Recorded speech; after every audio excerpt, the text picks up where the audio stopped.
এখানে আমার অনেকেই এরকম আছেন যে আমার বাবার বয়সের, অনেকেই আছেন। আলহামদুলিল্লাহ সুম্মা আলহামদুলিল্লাহ, আমি আমার বাবার সন্তান হতে পেরেছি, এই জন্য আলহামদুলিল্লাহ।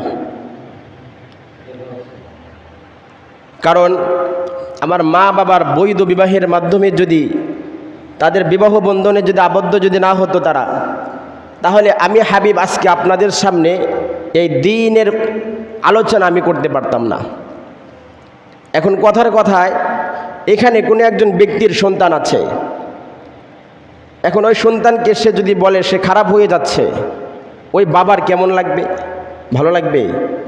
হ্যাঁ, হাদিসে পাকের মধ্যে আসছে, কোনো ব্যক্তি যদি কোনো ব্যক্তিকে তার ইলমের কারণে গালি দেয় তাহলে সে কাফের হয়ে যায়। কোনো ব্যক্তিকে যদি তার ইলমের কারণে কোনো আলেমকে গালি দেয় তাহলে সে নগদে কাফের হয়ে যায়। এই জন্য আলেমদের বিরুদ্ধে কথা যখন উঠাবেন তখন হুঁশিয়ারির সাথে উঠাবেন।